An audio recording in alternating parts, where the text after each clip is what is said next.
Magandang gabi, mga ka-amazing AI stories. Ako ang inyong tagapagkwento. At ngayong gabing ito, tayo ay maglalakbay muli sa isang madilim at misteryosong mundo. Isang lugar kung saan ang mga kaluluwa ng nakaraan ay gumagala at ang mga lihim ng dilim ay muling magbabalik. Magsimula tayo sa isang kwento na puno ng takot, pag-asa at mga pagsubok.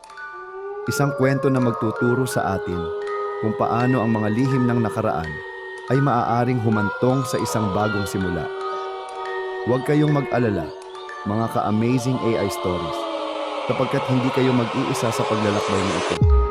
Ang bawat kwento, bawat takot, at bawat tagumpay ay magiging bahagi ng ating samahan. Kaya't maghanda na, mga ka-amazing, dahil ang ating kwento ngayon ay magsisimula.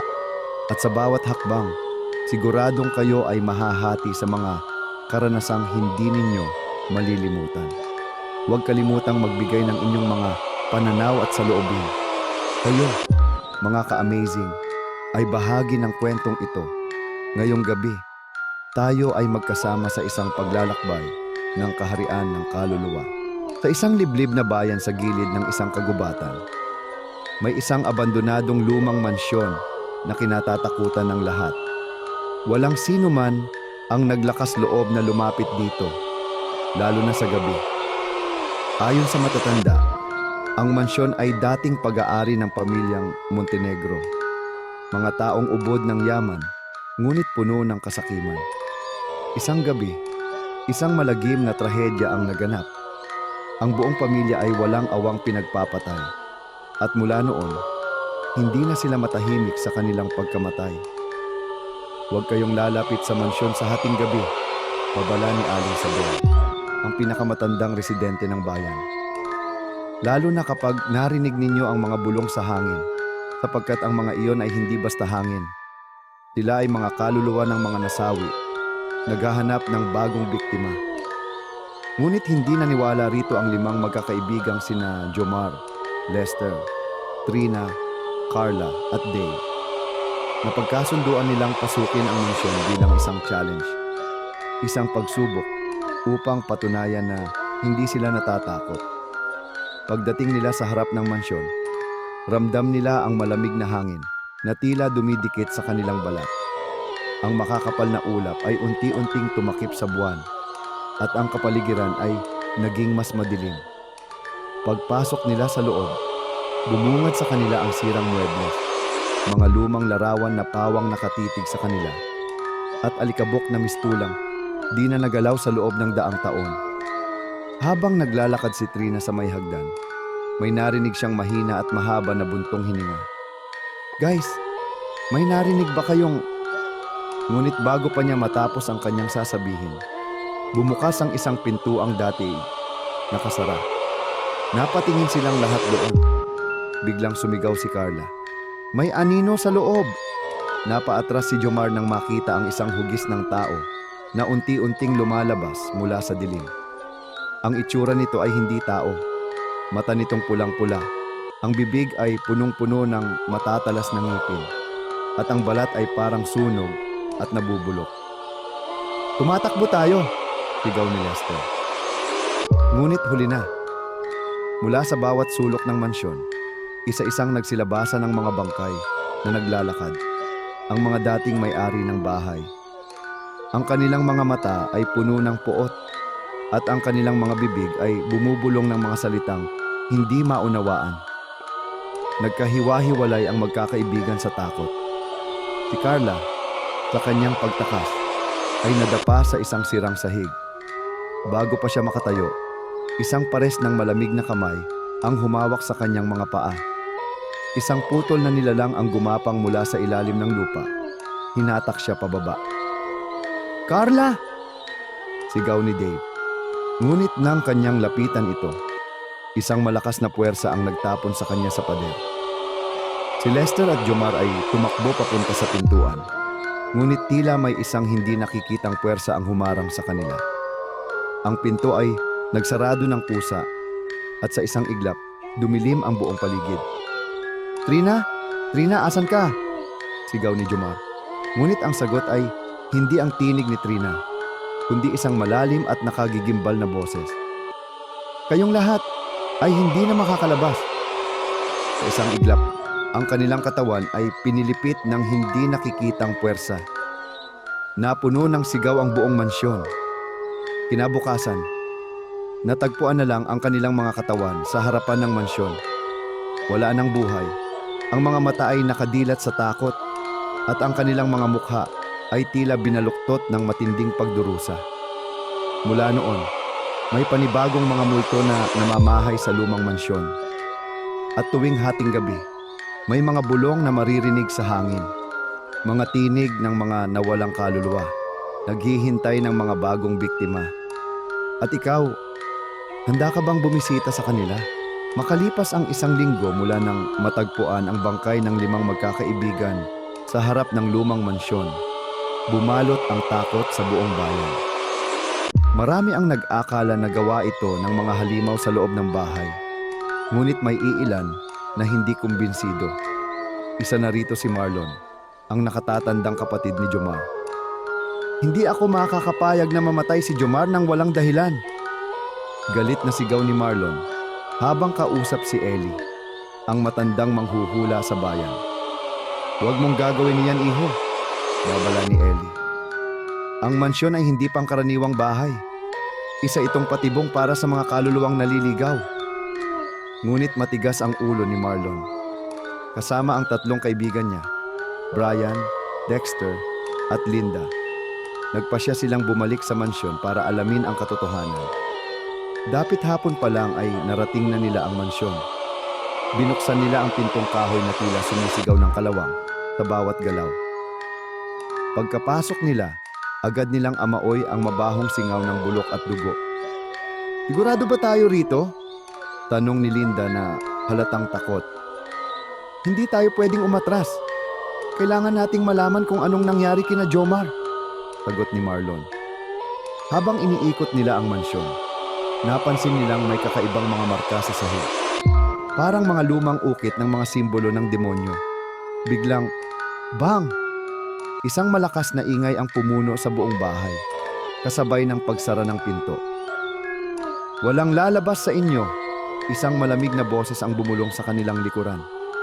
Nang lumingon sila, isang kakilakilabot na eksena ang bumungad sa kanila. Sa hagdanan, unti-unting bumababa ang 5 bangkay nina Jomar, Lester, Trina, Carla, at Dave. Ngunit hindi na sila tao. Ang kanilang katawan ay namamaga, puno ng sugat, at ang kanilang mga mata ay itim na walang puti. Marlon, tinawag siya ng bangkay ni Jomar, ngunit hindi ito ang tinig ng kanyang kapatid. Ito ay isang malalim at garalgal na tinig, puno ng kasamaan. Tumakbo si Linda papunta sa pintuan, ngunit isang hindi nakikitang puwersa ang nagtapon sa kanya sa kabilang pader. Ah! Sigaw niya habang kitang-kita nilang gumagapang sa kanyang balat ang itim na ugat na parang unti-unti siyang kinakain mula sa loob. Pinuntahan siya ni Dexter upang tulungan, ngunit isang kamay ang lumitaw mula sa ilalim ng sahig at hinila siya pababa. Tulong! Sigaw ni Dexter bago siya tuluyang lamunin ng kadiliman. Samantala, si Brian ay hinatak ng mga bangkay na dating kaibigan ni Marlon. Kahit anong piglas niya, unti-unti siyang nilalamon ng malalalim na sugat na bigla ang lumitaw sa kanyang katawan. Si Marlon na lang ang natitira. Nanginginig siyang umatras habang ang mga bangkay ay lumapit sa kanya. Hindi ka na makakaalis, sabi ni Jomar. Sa kanyang desperasyon, binunot ni Marlon ang dalang itak at pinutol ang ulo ng bangkay ng kanyang kapatid. Ngunit imbes na bumagsak ito, narinig niya ang nakabibinging halakhak mula sa madilim na sulok ng bahay. At mula sa kadiliman, lumitaw ang tunay na halimaw ng mansyon. Isang nilalang na walang mukha, may 6 na kamay na puro matatalas na kuko, at katawan na parang nabubulok na laman. Sinubukan ni Marlon na tumakbo, ngunit biglang sumara ang lahat ng daan. Ang huling bagay na nakita niya ay ang mga kamay ng nilalang na papalapit sa kanyang mukha. At ang huling bagay na narinig ng bayan kinabukasan ay ang kanyang nakakapanindig balahibong sigaw. Mula noon, may panibagong mga bangkay na naglalakad sa mansyon. At ang bawat lumalapit ay hindi na kailanman nakakalabas ng buhay. 3 linggo na ang nakalipas mula nang mawala si Marlon at ang kanyang mga kaibigan. Ang takot sa buong bayan ay hindi pa rin nawawala at ang mga residente ay patuloy na umiwas sa malupit na mansyon. Ngunit may isang batang lalaki, si Andres, na hindi tumigil sa paghahanap ng kasagutan sa lahat ng nangyari. Si Andres ay anak ng isang lokal na pulis, si Kapitan Roberto, at matagal nang nakikinig sa mga kwento ng kababalaghan tungkol sa mansyon.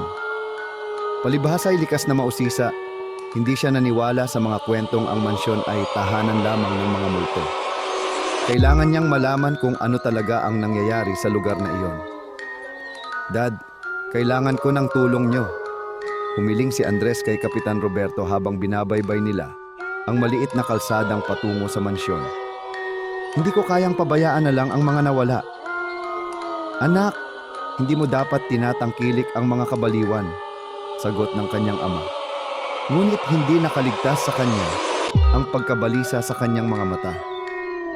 Iba na ang mga nangyayari doon. May isang bagay na hindi ko kayang kalimutan, wika ni Andres. Si Marlon at ang kanyang mga kaibigan. Kailangan kong alamin kung anong nangyari sa kanila. Walang takot na pumasok si Andres sa mansyon. Kasama ang ilang kagamitan at armas, naglakad siya sa pasilyo ng lumang bahay. Ang paligid ay punong-puno ng mga lumang gamit at mga sirang pader. Ngunit sa kabila ng lahat ng ito, naramdaman niyang may mga mata na nagmamasid sa kanya mula sa dilim. Habang papalapit siya sa ikalawang palapag, isang malupit na amoy ang sumalubong sa kanya. Isang hindi maipaliwanag na samyo ng bulok na karne. At isang malamig na hangin na tila nagmumula sa isang hindi nakikitang nilalang. Pagdating niya sa dulo ng hagdan, isang pinto na hindi pa naaabot ng sinuman ang bumungad sa kanya. Ito ang pinto na matagal nang tinatawag ng mga tao bilang ang pintuan ng dilim. Dito, ayon sa mga kwento, matatagpuan ang pinagmulan ng lahat ng kasamaan sa mansyon. Naramdaman ni Andres na tumibok ang kanyang puso ng mabilis. Nagdesisyon siyang buksan ang pinto. Pagpasok niya, isang malupit na paningin ang kanyang nasilayan. Sa loob ng silid ay matatagpuan ang isang sinaunang altar na puno ng mga mumo ng mga sinaunang libro, mga kandila at mga alahas. Ang sahig ng kwarto ay puno ng dugo at may mga nakakalat na katawan ng mga nilalang na hindi tao. Mga nilalang na tila mga bangkay na buhay, mga kaluluwa na nakagapos sa lugar na iyon. Sa wakas may dumating. Isang mabagsik na tinig ang bumulong sa kanyang tainga. Isang matandang babae, si Lira, ang tumambad sa kanya mula sa likod ng altar. Ang kanyang balat ay kulay abo at ang kanyang mata ay naglalabas ng isang nakakasilaw na liwanag. Ikaw ang susunod, Andres. Bago pa makapagsalita si Andres, isang napakalakas na tunog ng hangin ang dumaan sa paligid. Ang mga katawan sa paligid ng altar ay nagsimulang magbangon at maglakad, mga hindi buhay na nilalang na may mga mata ng galit at puot. Ikaw ang susunod na sakripisyo, patuloy ni Lira. Ang kanyang boses ay parang isang sirena na hindi kayang takasan. Walang makakalabas ng buhay sa lugar na ito. Habang si Andres ay patuloy na tumatakas, napansin niyang ang mga pader ng mansyon ay hindi ordinaryo. Ang mga pader ay may mga ukit na hindi nakikita ng ibang tao. Ang mga ukit na yon ay mga sinaunang simbolo ng mga kulto na nag-aalay ng mga kaluluwa upang magtaglay ng hindi matitinag na kapangyarihan. Si Lira at ang mga nilalang ng mansyon ay hindi lamang mga multo. Sila ay mga nilalang na nilikha mula sa mga kaluluwang itinali sa kadiliman. Sa kanyang pagtakas, natuklasan ni Andres ang isang lihim na pader sa ilalim ng sahig. Mayroong isang kaguluhan na naganap noong unang panahon sa mansyon. Ang pamilya Montenegro ay nag-alay ng buhay upang makamtan ang walang hanggang kapangyarihan. Ngunit sa kanilang pagnanasa, nagkaroon sila ng isang sumpa. Naging alipin ng kadiliman ang bawat miyembro ng pamilya at ang buong mansyon ay naging isang puwersa ng kasamaan. Sa wakas, napagdesisyunan ni Andres na hindi niya dapat lumabas ng buo. Ang mansyon na ito ay hindi isang ordinaryong lugar.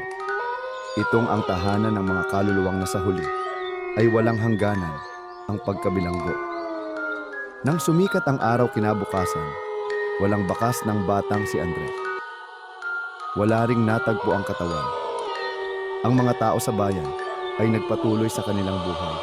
Ngunit ang takot ay nandoon pa rin. Hindi nila alam. Ang mansyon ay patuloy na kumikilos sa dilim. Naghahanap ng bagong kaluluwa upang sumapi at magpatuloy sa paghahanap ng kapangyarihan. Matapos ang pagkawala ni Andres, isang kalungkutan ang bumalot sa buong bayan.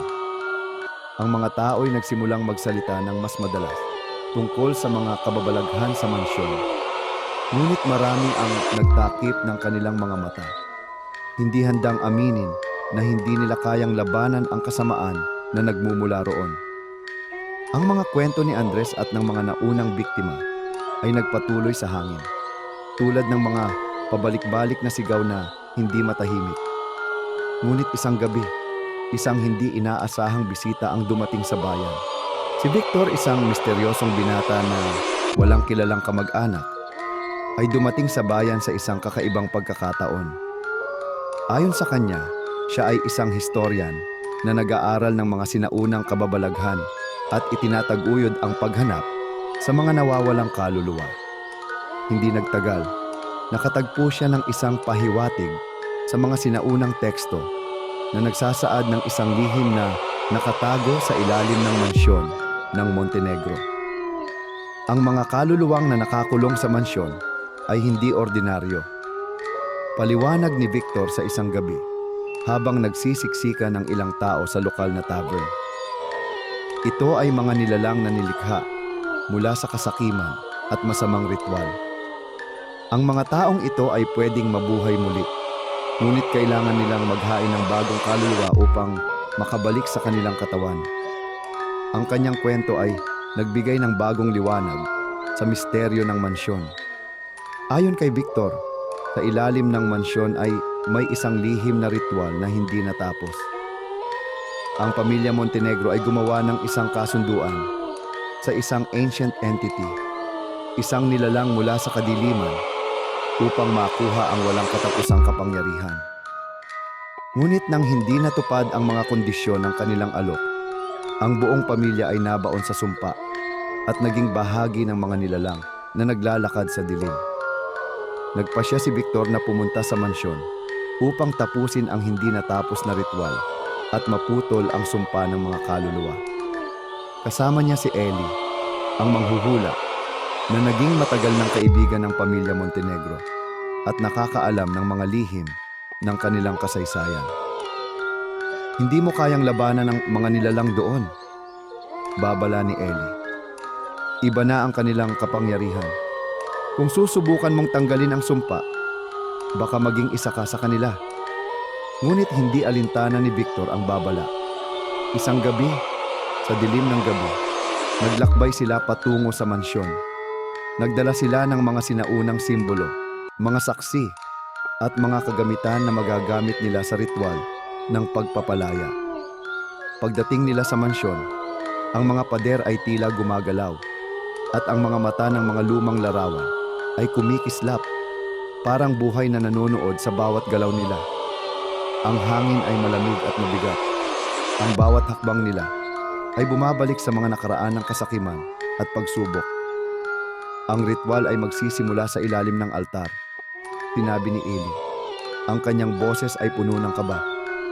Doon, ang puso ng kadiliman ay matatagpuan. Habang binabaybay nila ang madilim na pasilyo, napansin nila na parang may mga anino na kumusunod sa kanila. Hindi nila alam kung anong uri ng mga nilalang ang nagmamasid. Ngunit ang pakiramdam ng takot ay patuloy na lumalalim. Sa huling silid ng mansyon, Natagpuan nila ang altar, isang sinaunang dambana na puno ng mga dugo at kalansay. Ang mga kandila ay nagsimula muling magningning sa kanilang paligid, at ang hangin ay naging malamig na may kasamang kakaibang tunog ng mga bulong. Habang nagsisimula silang maghanda ng mga kagamitan para sa ritual, isang boses na hindi nila matukoy ang pinagmulan ang umabot sa kanilang mga tainga. "Tumalon kayo! Umaghahari ang kadiliman." Paglingon ni Victor, nakita nila ang mga kaluluwa ng mga naunang biktima. Mga pamilyar na mukha nina Jomar, Lester, Trina, Carla, Dave at Marlon. Lahat sila ay naglalakad patungo sa altar. Ang kanilang mga mata ay puno ng galit at kalungkutan. Ngunit ang kanilang katawan ay hindi nabuhay, kundi bahagi ng mga nilalang na nais manumbalik sa kanilang katawan. "Hindi mo kami kayang iligtas," sigaw ni Jomar, habang ang kanyang mga kamay ay nagsimula lumaki at magtaglay ng matutulis na kuko. "Wala nang makakaligtas mula sa amin." Si Ellie, na natatakot at naiwan sa likod, ay nahulog sa lupa nang maramdaman niya ang matinding enerhiya ng mga nilalang. "Hindi ko kayang kontrolin sila," sigaw niya. Habang ang mga kaluluwa ay patuloy na sumusulong, si Victor, na may hawak na sinaunang aklat, ay nagsimulang magbigkas ng mga salitang hindi maintindihan. Ang kanyang mga mata ay nagningning ng matinding liwanag. Nang biglang magdilim ang buong paligid, isang malakas na pagsabog ng enerhiya ang nangyari. Bumangon ang isang malupit na tunog, kasabay ng malalakas na alon ng hangin. Nagdilim ang paligid, at ang mga nilalang ay naglaho.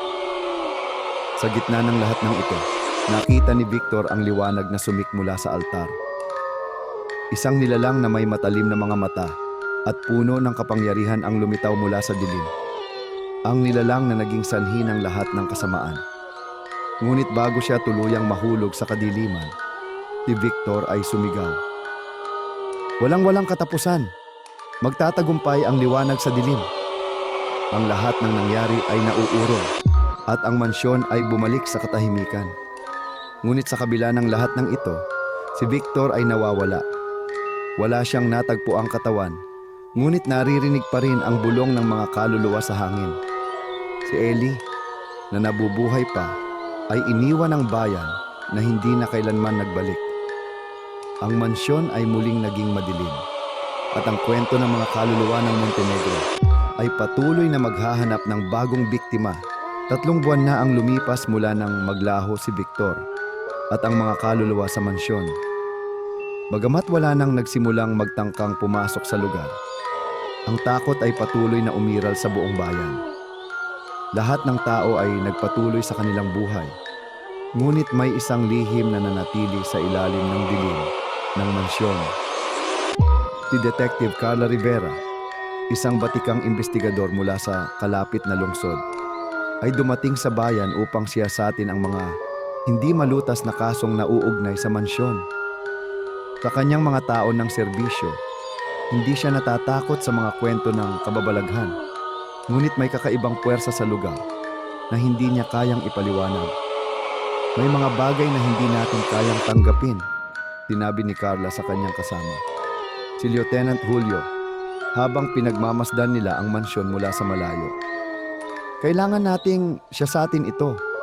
Ang buong bayan ay tila takot na takot sa lugar na ito, at kailangan natin ng sagot." "Wala nang makakapigil kay Carla Rivera," sagot ni Julio, ngunit makikita sa kanyang mukha ang takot. "Wala na bang ibang pagkakataon, Carla? Nais ko lang na maging ligtas tayo." Ngunit walang takot na tinanggap ni Carla ang hamon. Alam niyang may hindi natapos na kwento ang mansyon na patuloy na nagpapahirap sa mga kaluluwa. Kaya't sila ay naglakad patungo sa pinakadilim na bahagi ng bayan, patungo sa mansyon na puno ng kasaysayan ng kababalaghan. Pagpasok nila sa lumang mansyon, tumama sa kanila ang malamig na hangin at ang kakilakilabot na katahimikan. Sa ilalim ng sinag ng buwan, ang buong mansyon ay tila isang mahahabang pader ng mga multo. Ang mga sirang bintana at mga naglalagas na pader ay nagpapakita ng mga kwento ng nakaraan, mga sakripisyo, kasalanan, at kalungkutan. Habang binabaybay nila ang madilim na hagdan, isang malalim na tunog ng mga yapak ang narinig nila. Hindi nila alam kung sila ba'y kinakalabit ng mga kaluluwa o kung ang kanilang mga sarili ay nahulog sa bitag ng bahay. Nasa ilalim tayo ng isang sumpa, tinabi ni Carla sa kanyang kasamahan. Walang makakalabas na buo kung hindi natin malalaman ang lahat ng lihim nito. Sa isang bahagi ng mansyon, natagpuan nila ang isang silid na puno ng mga sinaunang libro. Ang mga aklat ay naglalaman ng mga ritual at mga orasyon na ginagamit sa mga sinaunang panahon upang tawagin ang mga espiritu at magbigay ng kapangyarihan sa mga nilalang mula sa dilim. Nang buksan nila ang isang lumang aklat, nakatagpo sila ng isang lihim na pahina na naglalaman ng isang pangalan, Melissa Montenegro. Si Melissa, bulong ni Carla. Isa siyang pangalan na hindi ko narinig sa lahat ng kasaysayan ng pamilya Montenegro. Saan siya napunta? Ayon sa aklat, si Melissa ay ang nakababatang kapatid ng pamilyang Montenegro na unang nagtangkang tumakas sa kasunduan sa dilim ng kanilang pamilya. Ngunit bago siya makalabas ng mansyon, siya ay nahulog sa isang lihim na ritual na nagpataw ng sumpa sa kanyang katawan at kaluluwa. Nalaman nila na si Melissa ang nagtataglay ng susi upang tapusin ang lahat ng kasamaan. Ang kanyang kaluluwa ay ang tanging paraan upang maputol ang ugnayan ng mga kaluluwang nakatali sa mansyon. Sa isang kisap mata, ang liwanag ng kandila ay nagsimulang magningning at isang pamilyar na mukha ang lumitaw mula sa kadiliman. Si Melissa Montenegro ay bumangon mula sa pagkamatay. Ang kanyang mga mata ay puno ng galit at kalungkutan. Matagal ko nang iniiwasan ang aking pamilya, sinabi ni Melissa sa malalim na tinig. Ngunit ngayon, sa wakas, malalaman niyo ang lahat ng nangyari sa amin. Hindi ninyo kayang baguhin ang aming kapalaran. Isang malupit na pagsabog ng enerhiya ang naganap at sa ilalim ng mga paa ni Carla at Julio, ang sahig ay nagsimulang mag-crack. Ang mga multo ng mga pamilyang Montenegro ay muling bumangon at isang walang hanggang digmaan ng mga kaluluwa ang nagsimula. Sa huling pag-atake ng dilim, si Carla at Julio ay nahulog sa ilalim ng isang matinding enerhiya. Ang mga kaluluwang nagsimula silang saktan, ngunit may isang malupit na liwanag na biglaang sumik mula sa loob ng katawan ni Melissa. Siya ang nagsilbing saksi ng nakaraan at sa kanyang huling sigaw, binasag niya ang sumpa na matagal nang nag-uugnay sa kanila. Ang dilim ay magtatapos, sigaw ni Carla. Mabilis na umabot ang liwanag sa bawat sulok ng mansyon at lahat ng nilalang mula sa kadiliman ay napawi.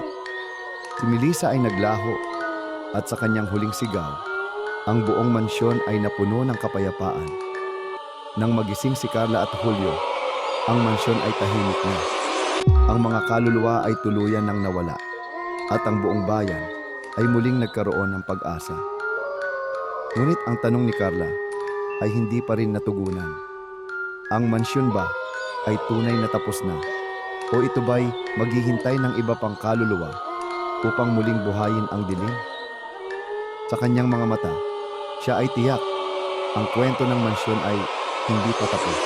Ang buong bayan ng San Isidro ay nagdiwang ng kanilang kalayaan mula sa kababalaghan na matagal nang nangyari sa mansyon ng Montenegro. Sa loob ng ilang linggo, ang mga tao ay nagsimulang magpatuloy ng kanilang mga buhay. Ang mga kwento ng mga kaluluwa at ang kasaysayan ng pamilya Montenegro ay nagsimulang maglaho mula sa mga dila ng bawat isa.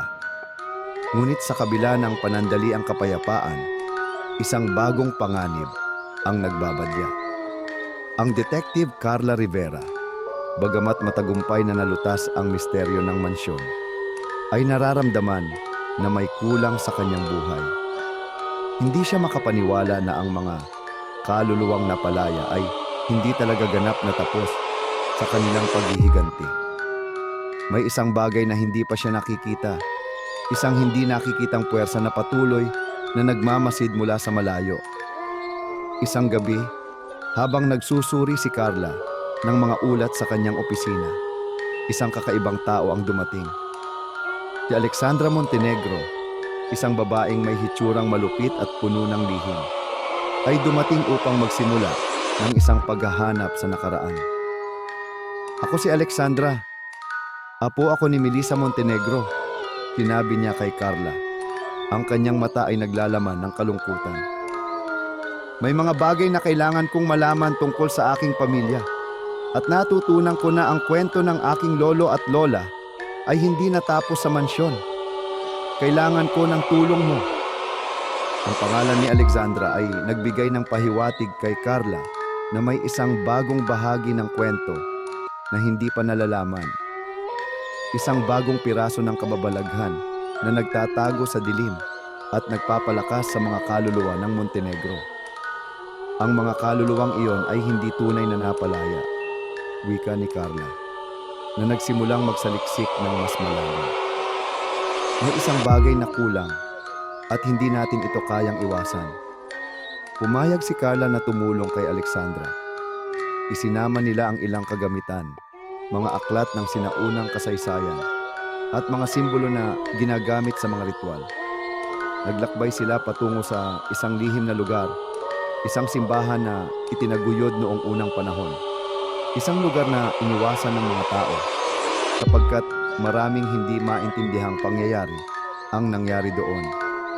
Dito, sa lugar na ito, unang sinumpa ang pamilya Montenegro, kwento ni Alexandra habang tumitingin sa mga matandang pader ng simbahan. Dahil sa kanilang ambisyon, ang kanilang mga kaluluwa ay ikinulong dito. Habang bumababa sila sa isang madilim na underground chamber ng simbahan, natagpuan nila ang isang sinaunang altar. Sa gitna ng altar ay isang krus na may mga kandilang nagniningning, ang simbolo ng kasunduan na hindi natapos. Dito mismo, ginawa ng pamilya Montenegro ang kanilang pakikisalamuha sa kadiliman, paliwanag ni Alexandra. Ang kanilang mga kaluluwa ay ikinulong dito upang magbigay ng kapangyarihan sa kanilang mga anak. Ngunit hindi nila alam na may isang mas madilim na puwersa na nagmamasid sa kanila. At iyon ang nagbigay buhay sa mga kaluluwang ito. Habang binabaybay nila ang madilim na chamber, isang malupit na tunog ang pumuno sa silid. Isang lilim ang lumitaw mula sa sahig na nagbigay ng liwanag sa bawat sulok ng lugar. Ang krus ay nagsimulang magliyab ng apoy at ang hangin ay nag-iba. Biglang may mga kaluluwa na nagsimulang magpakita, ngunit hindi sila ang mga kaluluwang naligtas. Ang mga nilalang na ito ay may ibang anyo, mas mabagsik, mas malakas, at puno ng puot. Ang tunay na puwersa na nagbigay buhay sa pamilya Montenegro ay muling bumangon. Sigaw ni Carla, ang kanyang mga mata ay puno ng takot at pag-unawa. Ang mga kaluluwang ito ay hindi ordinaryo. Sila ay mga anino, mga nilalang na ipinanganak mula sa mga kasalanan at hindi natapos na ritual. Ang mga anino ay naglalakad sa mundo ng mga buhay, nagtatago sa ilalim ng dilim at nagmamasid sa mga kaluluwa na hindi pa natatapos. Si Melissa, hindi siya nakalabas, bulong ni Alexandra. Siya ay naging bahagi ng mga anino. Ang dilim ay patuloy na lumalalim, habang si Carla at Alexandra ay nagsusumikap na labanan ang mga anino. Napansin nilang ang simbahan ay nagsimulang magbago. Ang mga pader ay parang buhay na, tumisipsip ng kanilang lakas. Ang mga kaluluwa na dati ay tila naglalakad patungo sa liwanag ay nagsimulang magbago, napapalitan ng isang matinding puot. Sa isang kislap, isang malupit na nilalang ang lumitaw mula sa dilim. Ang Panginoon ng Anino, isang nilalang na may matinding kapangyarihan at walang puso. Siya ang nagbigay buhay sa lahat ng mga kaluluwang ito at siya ang nagmando sa kanilang paghihiganti. "Tinangka niyo na kaming wasakin," sinabi ng Panginoon ng Anino. Ang kanyang boses ay may kasamang galit at puot. Ngunit wala kayong magagawa upang pigilan ang aming paghihiganti. Dahil sa matinding puwersa ng anino, ang bawat hakbang na ginawa ni Carla at Alexandra ay napapalakas ng mga kaluluwa. Ang simbahan ay nagsimulang mag-crack. Ang buong lugar ay nagiging isang labirinto ng kadiliman. Ang mga anino ay lumalapit at ang oras ay tila humihinto. Ngunit sa kabila ng lahat ng ito, isang liwanag ang muling mula sa katawan ni Alexandra.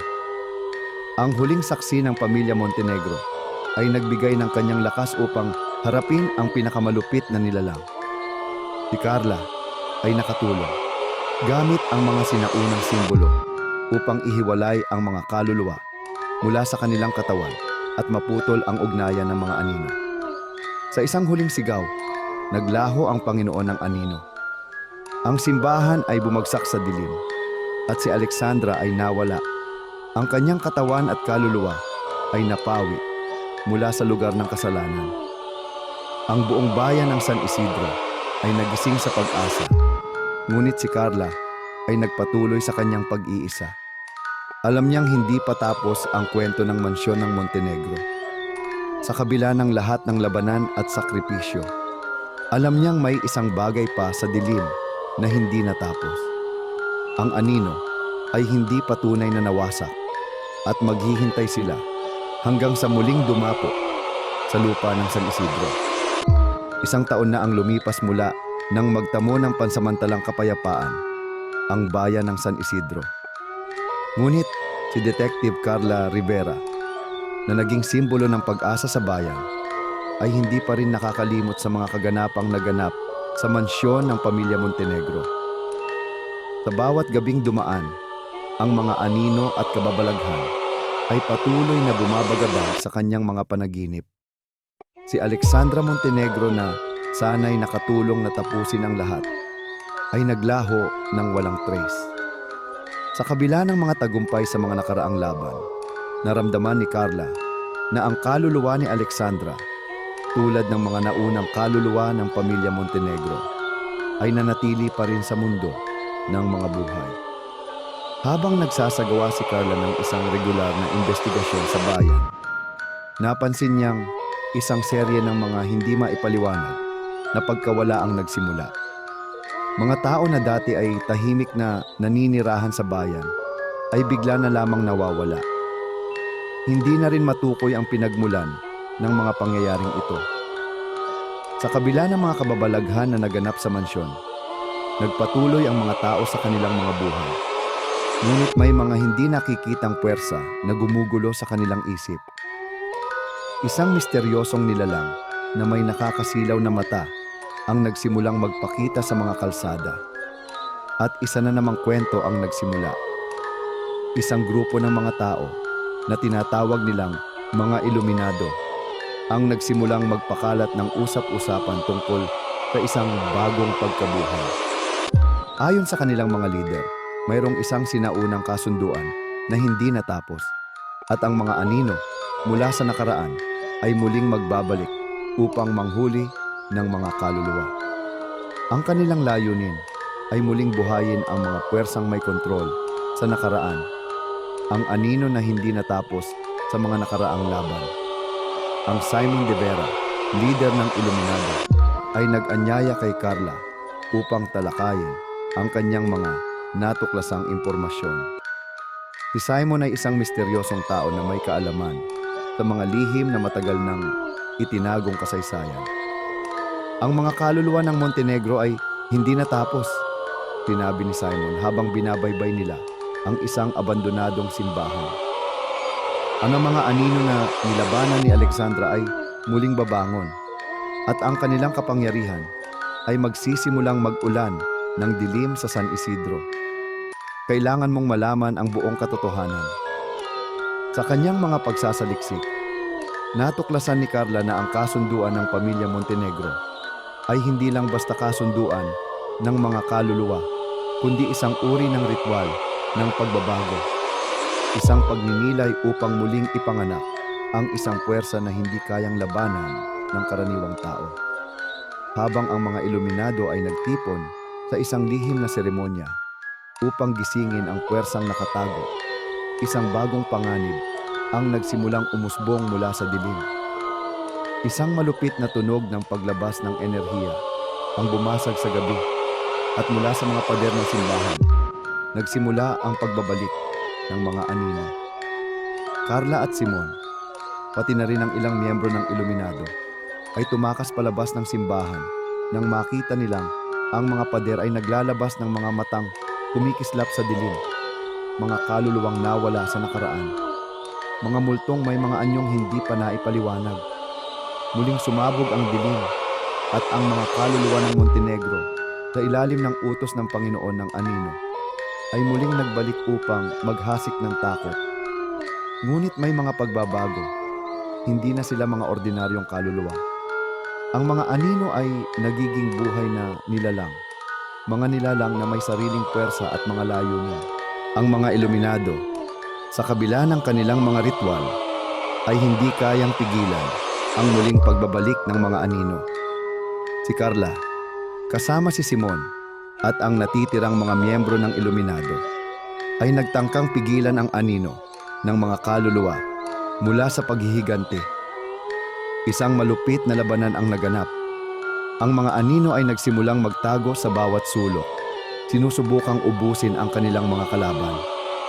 Si Carla, gamit ang kanyang karanasan at mga natutunan mula sa nakaraan, ay gumamit ng isang sinaunang ritual upang makontrol ang puwersa ng mga anino. Ngunit may isang kondisyon. Hindi sapat ang isang tao lamang upang tuluyang patigilin ang mga anino. Kailangan nilang magsanib puwersa upang magtagumpay. Samantalang ang labanan ay sumasakit, isang matinding sigaw ang narinig mula kay Alexandra na parang nag-aanyaya sa kanila upang tapusin ang lahat ng ito.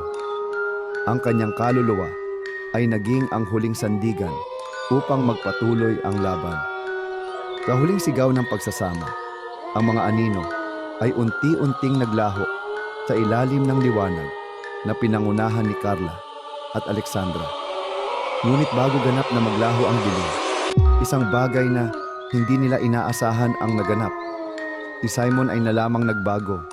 Ang mga Iluminado ay hindi tunay na ang mga tagapagtanggol.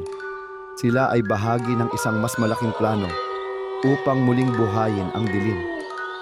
Hindi pa tapos, sabi ni Simon.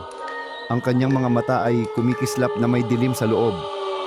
Ang tunay na lakas ay hindi kayang kontrolin ng sino man at walang hanggan ang paghihiganti ng mga anino. Ang laban ay hindi pa tapos. Ang tunay na pagsubok ni Carla at ng mga tao ng San Isidro ay magsisimula pa lamang. Ang bayan ng San Isidro ay muling nagising sa isang kalagayang puno ng takot at hindi maipaliwanag na kaganapan. Matapos ang ilang linggong paghahanap at pagtatangka, natapusin ang muling pagbabalik ng mga anino. Muling nagbabalik si Detective Carla Rivera sa kanyang tungkulin. Dala ang mga tanong na hindi pa nasasagot at ang takot na hindi pa naaalis. Naiwan siya sa isang mahirap na sitwasyon. Si Simon de Vera, leader ng Iluminado, ay hindi lang isang simpleng kaaway. Siya ay may mga lihim na koneksyon sa mas mataas na nilalang. Mga puwersang hindi kayang labanan ng ordinaryong tao. At sa kabila ng kanilang tagumpay laban sa mga anino, si Carla ay natutunan na ang tunay na panganib ay wala sa dilim na nakikita nila, kundi sa mga lihim na hindi nila alam. Habang patuloy na binabaybay ni Carla ang dilim na bumabalot sa bayan, isang lihim na sirkulo ng mga matandang mangkukulam ang nagpakita sa kanya. Sila ay tinatawag na mga Ordo Tenebris, isang pangkat na nagmamanipula ng mga puwersa ng dilim sa pamamagitan ng sinaunang kaalaman. Si Lucia de Vera, ang matandang mangkukulam at lola ni Simon, ay nagsimulang magpaliwanag kay Carla tungkol sa mga nakatagong sikreto ng kanyang pamilya at ang masalimuot na kasaysayan ng Montenegro. Ayon kay Lucia, ang tunay na puwersa na nagbigay buhay sa mga anino ay hindi mula sa mga kaluluwa ng Montenegro, kundi mula sa isang sinaunang ritual na ipinasa sa bawat henerasyon.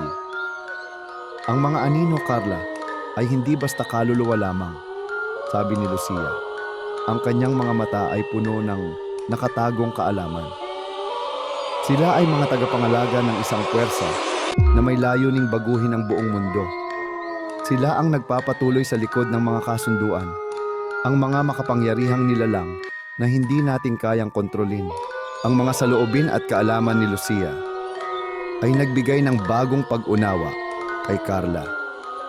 Sa tulong ni Alexandra na natagpuan sa pagitan ng buhay at kamatayan, muling nagpunta si Carla sa mansyon ng Montenegro upang tuklasin ang mga lihim na matagal nang nakatago. Ang lugar na ito ay may buhay, Carla, sabi ni Alexandra, habang naglalakad sila sa mga madilim na hallway ng mansyon. Ang bawat brick, bawat kahoy, bawat anino, lahat ng ito ay naglalaman ng mga kwento. Ang sirkulo ng mga Ordo Tenebris ay nagsimula dito, at ang mga kaluluwa ng pamilya Montenegro ay hindi lamang mga biktima. Sila ang naging bahagi ng isang mas malaking plano. Habang nagsasaliksik sila sa ilalim ng mansyon, natagpuan nila ang isang sinaunang altar. Sa altar na ito, may mga nakasulat na simbolo na tila hindi matutuklasan ng mga ordinaryong tao. Sa isang mabilis na pagbabasa, natuklasan nila na ang ritual na isinagawa ng pamilya Montenegro ay hindi lang nagbigay buhay sa mga anino, kundi nagbukas ng isang pintuan sa isang alternatibong dimensyon. Isang mundo na puno ng kasamaan at mga nilalang na may malupit na kapangyarihan. Habang nagsasaliksik si Carla at Alexandra, napansin nila na ang mga puwersa sa mansyon ay tila nagiging mas buhay. Ang hangin ay mas mabigat at ang mga anino ay mas malinaw na nagmamasid sa kanila. Lumingon si Carla at nakita si Simon na nakatayo sa dulo ng madilim na kalsada ng mansyon. Ang kanyang mata ay kumikislap ng dilim. "Hindi mo na kayang tapusin ito, Carla," sabi ni Simon. Ang kanyang boses ay may kasamang banta at kasamaan. "Ang mga anino ay bahagi na ng iyong buhay. Sila ay naglalakad sa mga kaluluwa ng bawat isa at ikaw ay bahagi na ng aming plano. Hindi mo na kayang takasan ang aming landas." Si Simon de Vera, na dating leader ng Iluminado, ay naging isang ganap na bahagi ng mga anino. Ang ritual na isinagawa nila sa mga nakaraang linggo ay hindi lamang nagbalik sa mga kaluluwa ng Montenegro, kundi nagbigay kay Simon ng kapangyarihan upang maging Panginoon ng anino. Siya na ngayon ang namumuno sa lahat ng anino at ang kanyang puwersa ay nagsisimula ng magbago sa buong bayan ng San Isidro. Nang makita ni Carla ang pagbabago kay Simon, siya ay nagdesisyon na tapusin na ang lahat ng ito. Alam niyang hindi siya kayang pigilan ng puwersa ng anino, ngunit mayroon siyang natutunan mula sa mga nakaraang laban. Sa tulong ni Alexandra at ng mga natirang miyembro ng Iluminado na hindi sumunod kay Simon, nagsimula silang magplano ng isang ritual upang sirain ang koneksyon ng mga anino at gawing magkaiba ang mundo ng mga kaluluwa at ang mundong ibabaw. Sa gitna ng mga dilim, nagkaroon sila ng huling laban. Si Simon, bilang Panginoon ng anino, ay gumamit ng kanyang buong lakas upang labanan ang mga kalaban. Ngunit ang pagkakaisa ng mga kaluluwa ng Montenegro at ang matibay na desisyon ni Carla na tapusin ang pagsubok na ito ay naging daan upang magtagumpay sila. Sa isang malupit na pagsabog ng enerhiya, naglaho si Simon at ang mga anino. Ngunit hindi ito isang perpektong tagumpay. Sa huling sandali ng labanan, nagkaroon ng isang malupit na sigaw. Ang kaluluwa ni Simon ay nagsumpa na babalik siya upang tapusin ang kanilang mga layunin. Si Carla, na napagod sa labanan, ay nakatayo sa harap ng mansyon ng Montenegro. Ang kanyang mata ay puno ng lungkot at pagnanais na tapusin ang mga kaluluwang hindi pa nakakalaya. "Wala nang tutulong pa sa atin maliban sa ating sarili," sinabi ni Carla habang tinitingnan ang mansyon. Ngunit ang dilim ay hindi pa tapos at darating ang panahon na muling babalik ito upang subukan ang ating lakas. Muling maghihintay ang bayan ng San Isidro sa susunod na kabanata ng kanilang paglalakbay. Ngunit sa isang bagay ay tiyak si Carla, hanggat ang dilim ay hindi tunay na natatapos. Ang laban ay magpapatuloy at ang kaluluwa ng bawat isa ay patuloy na maghahanap ng kapayapaan. Matapos ang matinding laban, ang bayan ng San Isidro ay muling nakaranas ng katahimikan. Ngunit hindi ito isang kapayapaan na matagal na magtatagal. Ang mga kaluluwa ng Montenegro, pati na rin ang mga anino ng nakaraan, ay hindi talaga nawala. Sa kabila ng lahat ng pagsubok, ang isang bagay na malinaw ay ito. Ang puwersa ng dilim ay patuloy na magbabalik sa iba't ibang anyo. Si Detective Carla Rivera ay nagpatuloy sa kanyang paghahanap ng mga sagot. Ang pagkawala ni Simon de Vera at ang pagbagsak ng mga anino ay hindi nagtapos sa lahat ng problema. Habang tinitingnan ni Carla ang mga labi ng mansyon ng Montenegro, natuklasan niyang may mga piraso ng sinaunang mga kasulatan na hindi pa ganap na nauunawaan. Mga lihim na nagsasabing ang mga anino ay isang natural na puwersa, hindi isang bagay na kayang tuluyang kontrolin ng mga tao. Habang siya ay nagsasaliksik sa isang lumang aklatan, nakatagpo siya ng isang kasulatan na naglalaman ng pangalan ng isang hindi kilalang nilalang. Umbra, ang pinagmulan ng lahat ng anino. Siya ay isang nilalang na matagal nang natabunan sa kasaysayan. Isang nilalang na may kapangyarihan upang magbigay buhay at magtago ng mga anino sa likod ng oras. Ang paghahanap kay Umbra ay magsisilbing susi upang tapusin ang lahat ng kababalaghan sa bayan. Habang ang mga anino ng nakaraan ay muling lumalabas, isang bagong alyado ang dumating, Dr.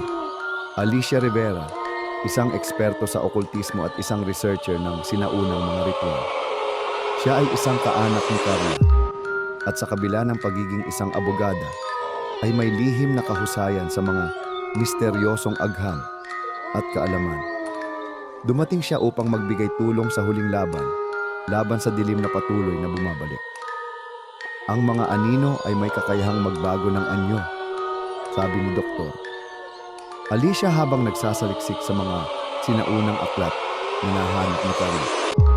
Kung hindi natin sila susubukang tapusin ng buo, lilitaw ang mga bagong puwersa at magiging mas malupit sila. Samantala, sa likod ng mga mata ng bawat isa, may mga bagong kaluluwa na unti-unting lumilitaw mula sa dilim. Si Alvaro, isang kabataang investigador, ay nagkaroon ng koneksyon sa mga espiritu na nagbigay sa kanya ng makapangyarihang kakayahan upang makita ang mga multo at anino na hindi kayang makita ng mga ordinaryong tao. Tinutulungan siya ni Isabel, ang anak ni Carla, na muling nagsimula sa isang bagong buhay sa kabila ng mga kababalaghan. Habang nagsisimula na nga mga ito sa paghahanap kay Umbra, naramdaman nila ang mas matinding presensya ng mga anino. Ang dilim ay nagiging mas aktibo at mas matalim. Si Carla, si Dr. Alicia at si Alvaro ay nagsimula ng magtulungan upang maghanap ng mga clues na maghahatid sa kanila kay Umbra.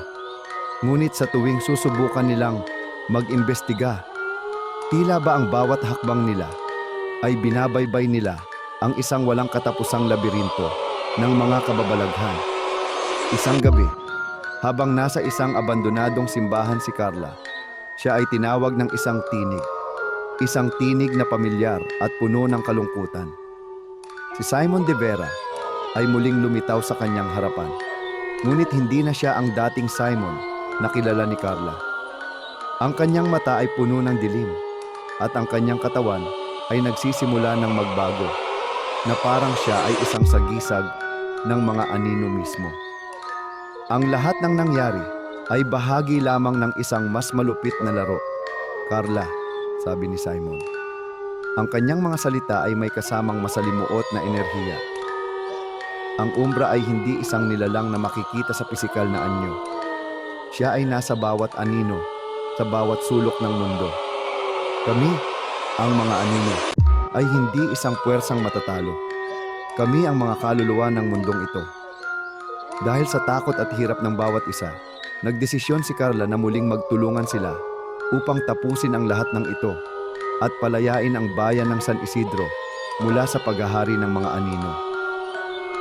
Ang mga ritual ng mga Iluminado ay hindi pa natatapos at ang tunay na puwersa ng dilim ay mas malupit kaysa sa kanilang inaasahan. Sa huling labanan, ang mga kaluluwa ng Montenegro ay muling nagtipon sa isang pook ng dilim. Kasama ang mga nakatagong alyado at si Umbra, si Carla ay nakipaglaban sa pinakamalaking puwersa na hinarap nila sa buong buhay nila. Habang ang bawat puwersa ay nagtutulungan upang tapusin ang mga anino, napansin ni Carla na ang tunay na laban ay hindi para tapusin ang mga anino sa mundong ito, kundi upang pigilan ang mga kaluluwa at anino mula sa pagtakas sa kanilang mundo at sa paghahari sa iba pang dimensyon. Si Simon ay muling dumating upang pigilan si Carla, ngunit sa isang matinding sakripisyo. Si Carla ay ginamit ang kapangyarihan ng kanyang pamilya at mga alyado upang matigil ang lahat ng ito. Ang paglabas ng liwanag mula sa mga kaluluwa ng Montenegro ay nagbigay ng huling suntok laban sa mga anino at sa Umbra. Ang dilim ay unti-unting naglaho at ang bawat kaluluwa ay muling nagbalik sa tamang lugar. Ngunit bago magtapos ang laban, isang pangako ang iniwan ni Simon. Hindi pa tapos ang lahat. Ang anino ay laging magbabalik at kami, ang mga kaluluwa ng nakaraan, ay maghihintay. Ang bayan ng San Isidro ay muling sumailalim sa katahimikan. Ngunit ang mga nakaraang kaganapan ay nag-iwan ng mga sugat na hindi basta-basta maghihilom. Matapos ang matinding laban at ang pag-aalis ng mga anino, tila ba ang bawat isa ay muling naghahanap ng kasiguraduhan. Ngunit ang katotohanan na matagal nang tinatago ay nagsimulang lumitaw. Ang anino ay hindi nawawala. Bagkus ay nagbabalik sa isang mas malupit na anyo. Si Detective Carla Rivera ay nagpatuloy sa kanyang misyon upang protektahan ang bayan at tapusin ang lahat ng kaluluwa ng Montenegro. Ngunit isang gabi, isang lihim na mensahe ang natanggap niya mula sa hindi kilalang pinagmulan. Ang mga anino na pinaniniwalaan nilang nawasak ay muling magbabalik. At may isang bagong nilalang na maghahatid ng mas matinding dilim. Habang pinag-aaralan ni Carla ang mensaheng natanggap, isang pamilyar na tinig ang narinig niya mula sa dilim. Si Simon de Vera ay muling nagpakita, ngunit ngayon, siya ay nagbabalik sa isang mas masalimuot na anyo. Ang kanyang katawan ay nagbago, at ang mga mata niya ay naglalaman ng mas matinding puwersa ng dilim. "Ipinanganak akong muli, Carla," sabi ni Simon. Ang kanyang tinig ay puno ng kasamahan at kasamaan. "Hindi mo kami kayang puksain. Kami ay mga anino at ang mga kaluluwang nawawala ay palaging magbabalik." Si Dr. Alicia Rivera, ang kaanak ni Carla, ay muling dumating upang tulungan siya. Matapos nilang matuklasan ang mga sinaunang kasulatan, natutunan nilang ang mga anino ay may kakayahang magbalik, ngunit ang bagong anyo ng mga ito ay isang pinagsamang puwersa ng buhay at kamatayan. Si Umbra, ang nilalang na matagal nang ipinagpaliban, ay muling nagpakita sa isang lugar na tinatawag nilang kalimugtong dimensyon. Dito, ang puwersa ng anino ay nagiging mas malakas at ang mga kaluluwang nawawala ay nagiging isang pinagmumulan ng mas matinding dilim. "Hindi nyo kami kayang tapusin," sinabi ni Umbra sa isang mabagsik na tinig. "Ang mga kaluluwang nilikha ko ay magiging buhay muli at ang bawat anino na nawala sa mundong ito ay babalik. Ang inyong pagtanggi sa amin ay maghahatid lamang ng higit pang pagkawasak." Nagdesisyon si Carla na maglakbay patungo sa kalimugtong dimensyon upang subukang tapusin ang tunay na pinagmula ng anino at matutunan ang lahat ng lihim na matagal nang ipinagkait ng mundong ibabaw. Habang pinaplano nila ang kanilang huling pagpasok sa kalimugtong dimensyon, Nagtipon ang mga natirang kasamahan ni Carla. Si Alvaro, ang batang investigador na may kakayahang makakita ng mga espiritu, at si Isabel, ang anak ni Carla na muling bumalik sa bayan matapos ang lahat ng nangyari. Sa kanilang paglalakbay, nakatagpo sila ng mga kaluluwang naglalakbay kasama ang mga anino, at natutunan nilang ang mga kaluluwang ito ay hindi makatatakas hanggat ang puwersa ng umbra ay umiiral. Sa pagtungo nila sa pintuan ng kalimugtong dimensyon, nagkaroon sila ng huling pakikisalamuha sa mga anino. Ang mga kaluluwang nawasak na at muling bumangon ay naging mga alagad ni Umbra, at sila ay naging mga nilalang na may kakayahang kontrolin ang lahat ng anino sa ibang mga mundo. Si Carla ay muling nakaharap kay Simon, na sa pagkakataong ito ay nagbago ng buo. Siya ay naging pinuno ng mga anino, isang nilalang na hindi na basta-basta matitinag. Si Carla, gamit ang kanyang natutunan mula sa mga sinaunang aklat at tulong mula kay Doktor Alicia, ay naglunsad ng isang huling ritual upang masira ang koneksyon ng mga anino kay Umbra. Sa matinding pagsubok, ang mga kaluluwa at anino ay nagsanib upang maghatid ng isang malupit na puwersa na nagbabanta sa mundo. Ngunit sa tulong ng kanyang mga kaalyado, si Carla ay nagtagumpay sa paggamit ng sinaunang kapangyarihan ng pamilya Rivera upang durugin ang mga anino at itakwil ang puwersa ng Umbra. Sa huli, natapos ang lahat ng laban at ang mga kaluluwa ng Montenegro ay napalaya mula sa pagkakagapos sa dilim. Ang anino ay nawawala, ngunit ang mga bakas ng kanilang kaluluwa ay magpakailanman magpapaalala sa mga tao ng San Isidro ng matinding laban na naganap. Ngunit bago tuluyang magtapos ang gabi, may isang mensahe na natanggap si Carla mula kay Simon, isang huling tinig mula sa dilim. Hindi pa tapos ang lahat, Carla, ang huling tinig ni Simon. Ang anino ay laging maghahanap ng pagkakataon upang bumangon. Huwag mong kalimutan, ang dilim ay magbabalik. Matapos ang matinding laban at ang pagbagsak ng mga anino, isang panibagong katahimikan ang bumalot sa bayan ng San Isidro. Ngunit sa ilalim ng katahimikang ito, may mga lihim na hindi pa natutuklasan, mga puwersa na matagal nang natago, at mga kaluluwang hindi pa ganap na napapalaya.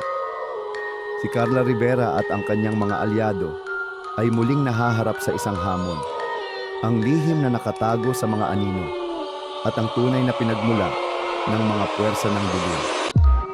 Sa kabila ng kanilang tagumpay laban kay Umbra at ang pagpapalaya sa mga kaluluwa ng Montenegro, si Carla ay hindi makapagpahinga. Ang mga libro at sinaunang kasulatan na natagpuan ni Dr. Alicia Rivera ay nagsasabi ng isang bagay na nakakatakot. May isang puwersa na mas malupit at mas matagal nang nanatili sa ilalim ng mundo. Isang puwersa na may kakayahang magbalik sa mas madilim na anyo. Sa isang gabing puno ng ulap, nagtipon si Carla, Dr. Alicia, Alvaro at Isabel upang magtipon ng impormasyon at magplano ng kanilang susunod na hakbang. Sa kanilang pag-uusap, naalala ni Carla ang isang sinasabing pagbalik ng limbo, isang sinaunang ritual na makakapagbukas ng pinto ng mas madilim na dimensyon. Ayon sa mga kasulatan, ang limbo ay hindi lamang isang lugar ng kaluluwa, kundi isang puwang na konektado sa bawat anino na umiiral sa mundo. Hindi ito tapos, sabi ni Carla. Ang kanyang boses ay puno ng pangarap at pangamba. May isa pang pinto na kailangang isara. Kung hindi, ang anino ay muling babangon at magiging mas malupit kaysa dati. Nagpasya ang grupo na maglakbay patungo sa isang lugar na tinatawag na Kabilang Dulo. Isang liblib na pook sa bayan na hindi matahak ng karamihan. Ang lugar na ito ay isang makapangyarihang pook na tinatawag na Abyss of Shadow. Ayon sa mga aklat, dito nagmumula ang bawat anino na naglalakbay mula sa isang dimensyon patungo sa isa pa. Upang ganap na mapuksa ang mga anino, kailangan nilang matutunan kung paano sarhan ang pinto ng limbo, kung saan ang lahat ng kaluluwa at mga anino ay pinagmumula ng kanilang lakas. Habang naglalakbay ang grupo, hindi nila maiwasang maramdaman ang isang presensya. Ang mga anino ay muling nagsimulang magpakita sa kanilang daraanan. Ang mga kaluluwang minsan nang napalayas ay nag-aalab na muli at may mga puwersang mas malalakas kaysa sa kanilang naisip. Sa bawat hakbang na kanilang tinatahak patungo sa Abyss of Shadows, naramdaman nila ang bigat ng dilim na nagsimulang sumanib sa kanila. Pagdating nila sa Abyss of Shadows, ang dilim ay naging mas matinding nararamdaman. Ang hangin ay puno ng mga sigaw at ang lugar ay parang isang walang katapusang gabi. Habang ipinagpatuloy nila ang kanilang paglalakbay, natagpuan nila ang isang sinaunang altar na naglalaman ng isang kakaibang simbolo, isang marka ng umbra. Ito ang susi, sinabi ni Doktor. Alicia, ang kanyang mga mata ay kumikislap habang binabasa ang mga sinaunang inskripsyon sa altar. Kung susundin natin ang ritual na ito, mapapalakas natin ang ating kakayahan upang harapin ang anino sa pinagmulan nito. Habang nagsisimula silang maghanda para sa ritual, isang malupit na presensya ang naramdaman nila. Mula sa dilim, nagpakita ang isang bagong nilalang, ang pinuno ng mga anino. Isang nilalang na tinatawag nilang Noctis, ang pinakamakapangyarihang nilalang ng dilim, na pinagmumulan ng lahat ng puwersa ng anino sa mundo. Si Noctis ay isang sinaunang nilalang na matagal nang ipinagtabuyan mula sa mundo ng mga buhay. Ngunit sa tulong ng mga kaluluwang hindi pa ganap na napapalaya, siya ay muling bumangon. Hindi niyo kami kayang tapusin. Ang kanyang tinig ay parang isang malamig na hangin na dumaan. Ang anino ay walang katapusan. Kami ay magbabalik hanggang sa huling araw. Si Carla at ang kanyang grupo ay naghanda para sa pinakamalupit na labanan ng kanilang buhay. Gamit ang sinaunang kapangyarihan mula sa Abyss of Shadows, nagsimula silang magsagawa ng ritual na magpapatibay sa kanilang lakas laban kay Noctis at sa kanyang mga alagad na mga anino. Sa bawat hakbang na kanilang ginawa, ang kanilang lakas ay lumalakas. Ngunit si Noctis ay nagiging mas malupit at mas matinding kalaban. Hindi mo kami matatalo, sabi ni Noctis habang ang mga anino ay nagsimulang mag-ikot sa kanyang katawan. Kami ang mga kaluluwa ng mundong ito. Ang lahat ng takot at galit ng mga tao ay nagbibigay lakas sa amin. Ang labanan ay nagpatuloy sa gitna ng dilim. Ang bawat hakbang ng mga kaluluwa at anino ay nagiging isang pangyayari ng kamatayan at takot. Ngunit sa huling bahagi ng ritual, si Carla at ang kanyang mga kaalyado ay naglunsad ng isang malupit na pagsasama ng mga puwersa upang puksain ang mga anino at ipasara ang pinto ng limbo. Sa isang huling pagsabog ng liwanag, si Noctis ay muling natalo, ngunit hindi siya nawasak. Ang anino ay nananatiling buhay, at bago siya tuluyang maglaho, iniwan ni Noctis ang isang mensahe. Hindi pa tapos ang lahat. Maghihintay kami. Ang dilim ay magbabalik. Ang dilim ng Abyss of Shadows ay muling nagbabalik. Ngunit sa kabila ng kanilang tagumpay laban kay Noctis at ang pag-aalis ng mga anino sa isang huling pagsabog ng liwanag, natutunan ng grupo na hindi pa ito ang katapusan ng kanilang laban. Ang mga kaluluwang natirang bumangon mula sa limbo ay nagbigay ng babala. Ang tunay na panganib ay nagsisimula pa lamang. Si Carla Rivera at ang kanyang mga kaalyado ay bumalik sa San Isidro upang makapagpahinga at mag-isip ng mga hakbang. Ngunit sa bawat araw na lumilipas, ang mga palatandaan ng pagbabalik ng mga anino ay nagsimulang magpakita. Ang mga ordinaryong tao sa bayan ay nagsimulang magkaroon ng mga kakaibang karanasan, mga pangarap na puno ng takot, mga anino sa dilim na hindi kayang ipaliwanag, at mga kaluluwang naglalakad sa gabi. Isang gabing malamlam, si Carla ay nagising mula sa isang malupit na bangungot. Sa kanyang panaginip, nakita niya ang isang sinaunang lugar na puno ng mga labi at kaluluwang naglalakbay. isang lugar na tinatawag nilang lupa ng mga kaluluwa. Ang mga kaluluwang ito ay hindi pa ganap na namatay at ang kanilang lakas ay patuloy na nagpapalakas ng mga anino.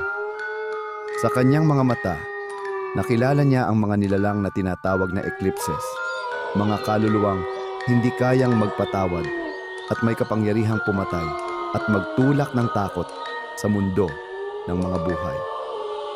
May mga lugar na hindi pa natutuklasan. Ang tinig ni Noctis ay narinig sa kanyang panaginip. Sa lupa ng mga kaluluwa, kami ang mga hari. Hindi nyo kami kayang tapusin. Nagtipon muli si Carla, Alvaro, Isabel at Doktor. Alicia upang talakayin ang mga bagong impormasyon. Si Alvaro, ang batang investigador, ay nagbigay ng isang ideya. Ang lupa ng mga kaluluwa ay isang lugar sa pagitan ng buhay at kamatayan. Isang dimensyon na hindi madaling maabot ng mga ordinaryong tao. Kung nais nilang tapusin ang tunay na pinagmulan ng mga anino, kailangan nilang dumaan sa lupa ng mga kaluluwa at doon ay malalaman nila kung paano tuluyang puksain ang mga eclipses at ang mga kaluluwang naghahari doon. Ito ay hindi isang misyon na basta-basta, sabi ni Doktor. Alicia, ang lupa ng mga kaluluwa ay puno ng mga kaluluwang mas malupit kaysa sa mga anino. Hindi natin alam kung anong uri ng puwersa ang maghihintay sa atin. Sa kabila ng lahat ng pag-aalinlangan, nagpasya si Carla na maglakbay patungo sa lupa ng mga kaluluwa. Nais niyang tapusin ang lahat ng ito upang maprotektahan ang kanyang bayan at ang mga taong mahal niya. Ang paglalakbay ng grupo patungo sa lupa ng mga kaluluwa ay nagsimula sa isang gabi ng dilim. Gamit ang sinaunang kasulatan at gabay ni Doktor Alicia, napag-alaman nila kung saan matatagpuan ang portal na magdadala sa kanila patungo sa nasabing dimensyon. Isang lihim na kuweba sa kulay ng buwan, isang bundok sa tabi ng bayan, ang naging susi. Habang papalapit sila sa kuweba, naramdaman nila ang kakaibang paglamig at ang hindi maipaliwanag na presensya ng mga kaluluwa na nagsisimulang maglakbay mula sa dilim. Ang bawat hakbang nila ay napakabigat at tila ba ang lahat ng uri ng takot at pangarap ay nagiging buhay. Sa kanilang pagpasok sa portal, naramdaman nila ang isang puwersang humatak sa kanila. Ang mga kaluluwang naghihintay sa kanila. Ang lupa ng mga kaluluwa ay hindi tulad ng anumang lugar na kanilang nakita. Isang malupit na disyertong puno ng mga walang buhay na puno at isang langit na puno ng dilim. Ang mga kaluluwang naroroon ay naglalakad na walang layunin. Ang kanilang mga mata ay tila ba wala nang nakikitang pag-asa. Dito, ang mga anino ay hindi lumilipad, kundi nagiging bahagi ng kaluluwa ng mga patay na. Habang naglalakad sila, naramdaman nila ang bigat ng lugar. Ang hangin ay puno ng mga sigaw at paghingi ng tulong ng mga kaluluwa na hindi pa ganap na nakakalaya. Ang mga anino ay nagiging buhay na puwersa, nagmamasid at naghihintay ng pagkakataon na gumalaw. Sa gitna ng disyertong ito, nakita nila si Noctis. Ngunit ngayon, siya ay hindi na isang ordinaryong nilalang. Ang kanyang katawan ay binubuo ng mga kaluluwang sumanib sa kanyang katawan. Ang mga anino ay gumagalaw sa kanyang paligid. Ang kanyang mga mata ay puno ng galit at pagkamuhi. Ang lupa ng mga kaluluwa ay aming tahanan, sinabi ni Noctis. Dito, kami ang may kapangyarihan. Hindi mo kami matatalo, Carla. Ang huling laban ay nagsimula sa isang malupit na sigaw. Ang mga kaluluwang naglalakbay sa paligid ng grupo. Ang eclipses, ang mga nilalang ng dilim na may kakayahang magbalik ng mga anino, ay nagsimulang mag-alsa. Ang bawat hakbang ay isang pagsubok. Ang bawat anino ay nagiging isang puwersang humahadlang sa kanilang layunin. Ngunit, sa tulong ng mga sinaunang kasulatan, si Carla at ang kanyang mga kaalyado ay nakatuklas ng isang ritual na magpapaalis sa puwersa ng Noctis at magpapasara sa lupa ng mga kaluluwa. Ang kanilang mga kaluluwa at lakas ay nagsanib. At sa huling sigaw ng liwanag, ang mga kaluluwang nawasak ay nagbigay ng huling kapangyarihan upang magtapos ang laban. Ang dilim ay hindi nawawala, at bagaman ang lupa ng mga kaluluwa ay muling nasara. Ang mga puwersang itinulak nila mula sa kanilang mundo ay nag-iiwan pa rin ng malalim na bakas. Si Carla Rivera at ang kanyang mga kaalyado ay nagbalik sa San Isidro. Ngunit ang mga takot at alaala ng kanilang laban ay nagsimula ng magbalik sa kanilang mga isipan. Isang bagong pagsubok ang maghihintay sa kanila. Isang mas matinding nilalang na nagtatago sa likod ng mga pader ng kasaysayan. Nasa kanilang pagtulog, nagsimulang magpakita ang mga estrangherong anino. Hindi na ito mga kaluluwang naghahanap ng kapatawaran, kundi mga nilalang na may layuning maghasik ng mas malupit na takot.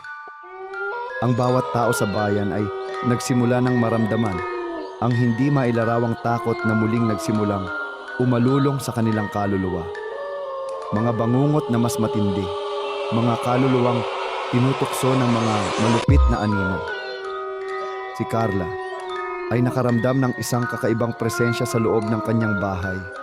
Isang enerhiya na hindi niya kayang kontrolin. Nagtungo siya sa kumpisal sa simbahan ng bayan upang humingi ng tulong kay Father Mateo, isang pari na may malalim na kaalaman tungkol sa mga supernatural na nilalang. Ang mga nilalang na ito, ang mga tinatawag na culprits, ay hindi ordinaryong anino, sinabi ni Father Mateo habang sila ay nag-uusap. Sila ay mga nilalang na ipinanganak mula sa pinakamatinding takot at galit ng mga tao, at may kakayahang magpasikat ng puot at pagkawasak sa mundo ng mga buhay. Anong kailangan nating gawin, Father? Tanong ni Carla. Puno ng pangamba. Upang tapusin sila, kailangan mong muling ipagpatuloy ang iyong misyon, ngunit sa ibang paraan. Ang mga culprits ay mga puwersang mas mataas pa sa mga anino, at upang mapuksa sila, kailangan mong gamitin ang iyong pinagmulan, ang lakas na nakuha mo mula sa mga kaluluwa na iyong iniligtas. Habang si Carla at ang kanyang grupo ay nagpaplano ng susunod nilang hakbang, napansin nilang may kakaibang mga pangyayari sa paligid. Ang mga tanawin ng bayan ay nagsisimulang magbago. Ang kalangitan ay puno ng mga alon ng dilim, at mga kaluluwang matagal ng patay ay nagsimulang maglakbay mula sa mga libingan. Ang mga culprits ay nagtatago sa mga anino. Pinapalakas ang kanilang puwersa mula sa mga hindi natapos na alingaw-ngaw ng nakaraan. Nagpasya ang grupo na maglakbay patungo sa isang lugar na tinatawag na gubat ng luhang nawawala. Isang kagubatan sa hilaga ng bayan na sinasabing tahanan ng mga nilalang na tumatakbo sa mga lihim ng kalikasan. Ayon sa mga kasaysayan ng bayan, dito matatagpuan ang puno ng paghihirap, isang punong kahoy na nagsisilbing pinagmulan ng kalungkutan at galit ng mga tao. Habang naglalakbay sila, nakatagpo sila ng isang misteryosong nilalang na tinatawag nilang Arceus, isang mang-uusisa na may kakayahang magsaliksik ng mga lihim ng kaluluwa at magpatagilid ng mga kaluluwang naglalakad sa dilim. Ang mga culprits ay hindi nanggaling sa ating mundo, sabi ni Arceus. Sila ay ipinanganak mula sa mga pagnanasa at takot ng mga tao, mga puwersa ng galit na bumalik mula sa isang lugar na tinatawag nilang Ekiyon, ang mga kaluluwang naputol na ang koneksyon sa ating mundong ibabaw. Si Carla ay nagdesisyon na magpatuloy at tanungin ang puno ng paghihirap upang matutunan kung paano puksain ang mga culprits. Nang makarating sila sa puno ng paghihirap, nakatagpo sila ng isang sinaunang nilalang na nagbabantay sa punong ito, isang gwardiya ng kalungkutan, isang nilalang na sumasagisag sa bawat pagdurusa at kalungkutan ng mga tao. Ang nilalang na ito ay may kakayahang kontrolin ang kalungkutan at galit ng mga kaluluwang dumaan sa puno. Ang mga culprits ay hindi kayang magtagal sa ilalim ng ating kontrol, sabi ng gwardiya. Ngunit upang magtagumpay, kailangan mong magsagawa ng isang ritual ng pagpapalaya ng luhang nawawala. Isang sinaunang ritual na magbabalik sa kanila sa kanilang pinagmulan. Habang si Carla at ang kanyang grupo ay naghanda para sa ritual, ang mga culprits ay nagsimulang magpakita, mga nilalang ng takot at galit. Ang bawat isa ay may kakayahang magbago ng anyo, magsanib sa bawat kaluluwa ng mga nabiktima. Sa huling pagsubok ng lakas, si Carla ay nagsimulang magsagawa ng ritual gamit ang kanyang kakayahang magpatawad at magbigay liwanag sa mga kaluluwang nawasak. Kasabay nito, ang mga culprits ay naglabasan mula sa dilim at nagsimulang mag-alab ng galit. Ngunit sa isang malupit na sigaw ng liwanag, ang mga nilalang ng takot ay nagsimulang maglaho. Sa kabila ng lahat ng hirap at pagsubok, natapos din nila ang ritual ng pagpapalaya ng luhang nawawala at ang mga culprits ay nawasak.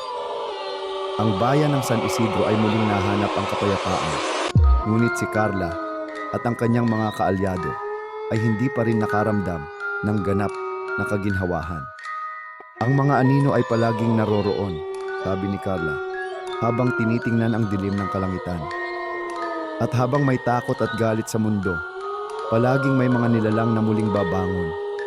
Ngunit hanggat magkasama tayo, hindi nila tayo matatalo. Ang kalangitan ng San Isidro ay muling dumilim, at sa kabila ng mga tagumpay laban sa mga nilalang mula sa lupa ng mga kaluluwa at ang culprits, isang bagong puwersa ang nagsimulang magbanta. Ang mga kaluluwang nananatili sa mundo ng mga buhay ay nagdadala ng isang lihim na mas malupit kaysa sa mga nilalang ng dilim. Sa bawat hakbang na ginawa ni Carla Rivera at ng kanyang grupo, nararamdaman nila na ang laban ay hindi pa natatapos. Isang linggo matapos ang kanilang tagumpay sa puno ng paghihirap, nagsimula nang magpakita ang mga kakaibang presensya sa paligid ng bayan. Hindi ito mga anino, ngunit mga uri ng kaluluwang hindi pa nakararating sa kabilang buhay. Mga kaluluwang hindi buo at naglalakbay sa mga alaala ng mga naiwang mga mahal sa buhay. Habang si Carla, Alvaro, Isabel at Dr. Alicia ay nagsasagawa ng mga pag-iinspeksyon sa paligid, isang bagong balita ang dumating sa kanila mula kay Father Mateo.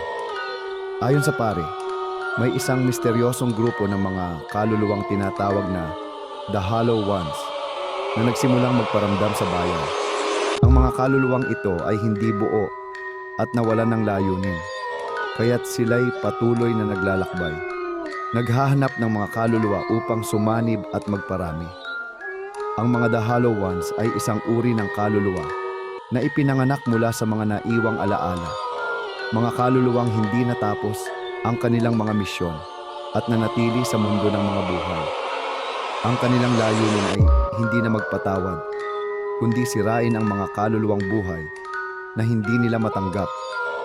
Nagpulong muli ang grupo upang pag-usapan ang kanilang susunod na hakbang. Sa tulong ni Father Mateo, natutunan nila na ang tanging paraan upang mapigilan ang The Hollow Ones ay sa pamamagitan ng pagpapalakas ng mga kaluluwang may kabutihan at pagpapatawad. Si Carla ay nagdesisyon na magsagawa ng isang ritual ng pagpapalaya ng kaluluwang nawawala. Isang sinaunang ritual na mag-aalis sa mga alaala ng mga kaluluwang nabigong magtamo ng kapatawaran. Ngunit bago nila simulan ang ritual, isang malupit na pangyayari ang naganap. Si Isabel, ang batang anak ni Carla mula kay Daniel, ay nawala. Isang Hollow One ang sumanib sa kanyang kaluluwa na nagpapahirap sa kanya at nagpapaalala ng mga pag-aalala at takot ng kanyang nakaraan. Si Carla at ang kanyang grupo ay nagmadaling maghanap. Ngunit ang mga kaluluwa ng bayan ay nagsimulang magdulot ng kaguluhan. Mga anino ng nakaraan na muling bumangon. Habang ang grupo ay nagsasagawa ng mga paghahanap, si Alvaro ay nakatagpo ng isang malalim na lihim.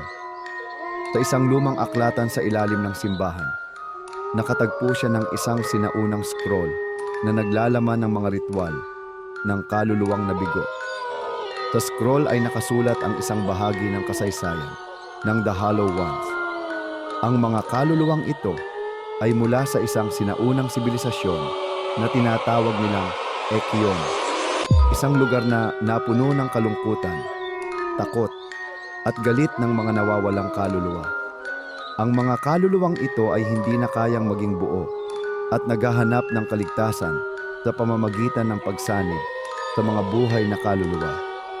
Kung ang The Hollow Ones ay may kakayahang mag-imbak ng mga alaala ng mga nawawalang kaluluwa, sinabi ni Alvaro, ang tanging paraan upang mapigilan sila ay kailangan nating magpatawad at alisin ang kanilang mga alaala mula sa ating mundong ibabaw. Ang grupo ay naglakbay patungo sa isang lihim na lugar sa bayan, ang kukulong kubo ng mga nawawalang alala, isang dating site ng mga ritual ng mga nakaraan. Doon, sa isang napakagandang ilalim ng bundok, natagpuan nila si Isabel, na ngayoy nasa ilalim ng impluensya ng isang Hollow One.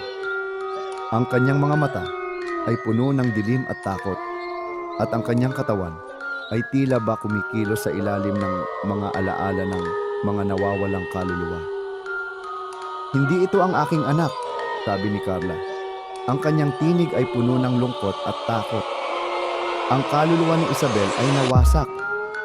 Dahil sa pagiging buo ng kaluluwa ni Carla, nagdesisyon siya na magsagawa ng isang malupit na ritual ng pagpapatawad. Ang ritual ng pagpapalaya ng kaluluwang nawawala ay may kakayahang alisin ang mga kaluluwang naglalakbay mula sa katawan ng sinumang nakatagpo sa kanila. Ngunit upang magtagumpay, kailangan ni Carla na magsakripisyo ng isang bahagi ng kanyang kaluluwa upang muling buhayin ang puso ni Isabel. Habang si Carla ay isinasagawa ang ritual, ang mga Hollow Ones ay nagsimula ring mag-alab. Ang kanilang mga alaala ay bumangon upang labanan ang kaluluwa ng buhay. Ang isang malupit na laban ay nagsimula, ngunit sa isang malupit na pagsabog ng liwanag at enerhiya. Ang mga Hollow Ones ay nagsimulang maglaho. Ang mga kaluluwang nawasak ay muling nakatanggap ng kapatawaran. Sa pagtatapos ng ritual, si Isabel ay bumangon mula sa pagkakatulog. Ang kanyang mga mata ay muling naging buhay at malinaw. Si Carla, bagaman napagod, ay napawi ang takot sa kanyang puso at ang mga kaluluwang nawasak ay nakahanap ng kapatawaran. Ang mga Hollow Ones ay nawasak at ang San Isidro ay muling nakatagpo ng kapayapaan. Ngunit alam ni Carla na ang dilim ay palaging naroroon. Ang laban ay hindi pa tapos at ang mga kaluluwang nahulog ay hindi pa ganap na tapos. Ngunit sa kabila ng lahat ng ito, natutunan niyang ang pinakamahalaga ay ang magpatuloy, magpatawad, at hindi sumuko. Sa kabila ng mga tagumpay at pagkatalo, nagpatuloy ang buhay sa bayan ng San Isidro. Bagaman ang mga kaluluwa ng The Hollow Ones ay nawasak, hindi pa rin natatapos ang kwento ng dilim.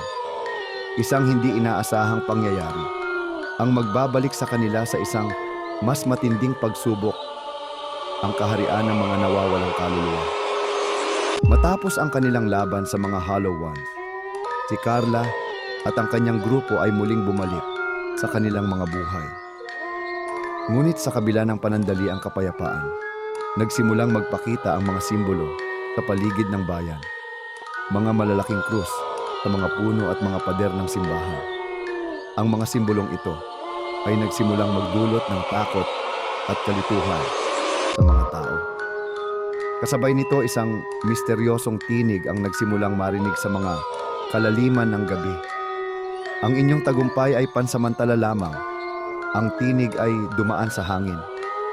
Ang tunay na nilalang na nagtatago sa dilim ay babangon muli. Si Father Mateo ay hindi nakapagsalita nang marinig ito. Ang tinig ay pamilyar. Isang tinig na nagmumula sa isang matandang kasaysayan. Si Ekyon, ang pinagmulan ng lahat ng kaluluwang nawawala, ay muling babangon. Sa isang lihim na pag-uusap, inilahad ni Father Mateo na ang simbahan ay matagal nang nagtatago ng isang malaking lihim. May isang sinumpa ang kaluluwa na nakatago sa loob ng simbahan. Isang kaluluwa na may napakabigat na kasalanan sa nakaraan. Dahil sa takot na dulot ng mga simbolo, si Carla at ang kanyang grupo ay nagsimulang mag-imbestiga. Isang gabi, habang nag-iinspeksyon sa simbahan, napansin nila ang isang lihim na pinto sa ilalim ng altar. Nang binuksan nila ito, natagpuan nila ang isang matandang libingan na naglalaman ng isang napakabigat na aklat, ang aklat ng mga nawawalang kaluluwa. Ayon sa mga sinaunang kasaysayan, ang aklat na ito ay naglalaman ng mga pangalan ng lahat ng kaluluwang nawawala at mga kasalanang hindi napatawad, sabi ni Father Mateo. Subalit ang aklat na ito ay may isa pang layunin, upang buhayin ang kaharian ng mga nawawalang kaluluwa, isang lugar kung saan ang mga kaluluwa ng mga nawawala ay magbabalik upang maghiganti.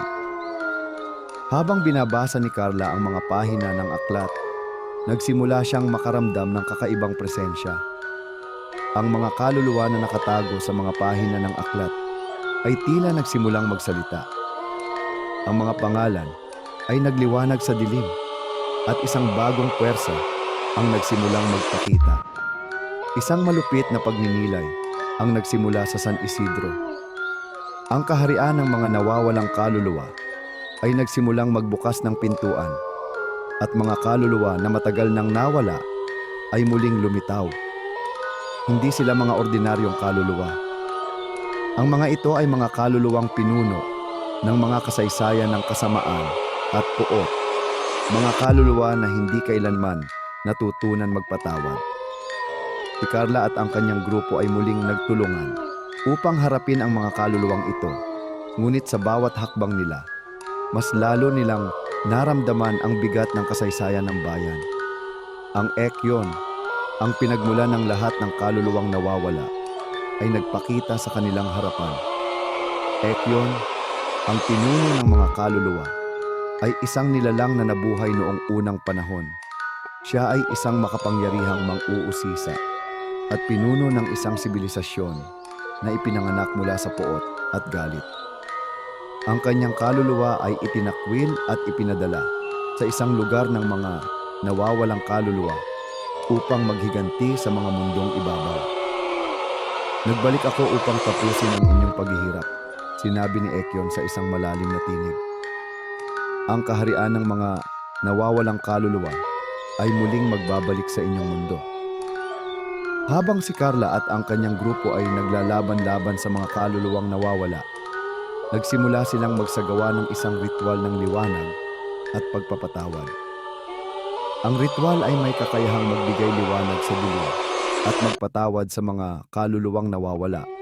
Ngunit kailangan nilang magsakripisyo ng isang bagay na mahalaga sa kanila, ang kanilang sarili. Ang tanging paraan upang mapuksa si Ekyon at ang kanyang kaharian ay ang magbigay ng liwanag sa kanilang mga kaluluwa, sabi ni Father Mateo.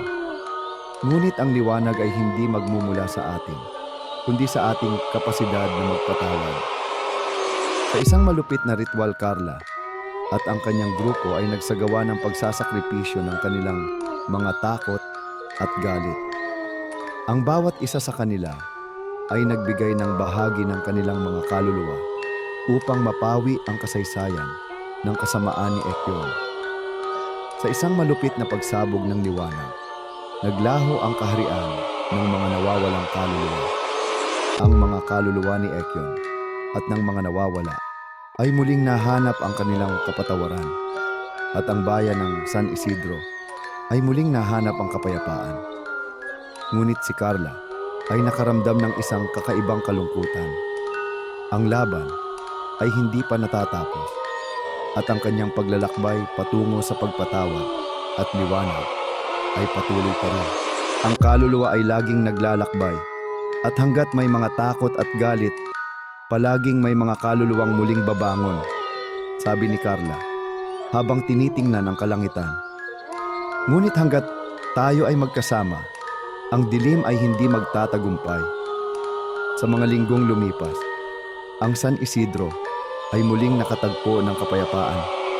Ngunit ang dilim na muling umatake mula sa mga kaluluwa ng nakaraan ay hindi pa rin lubusang napapaalis.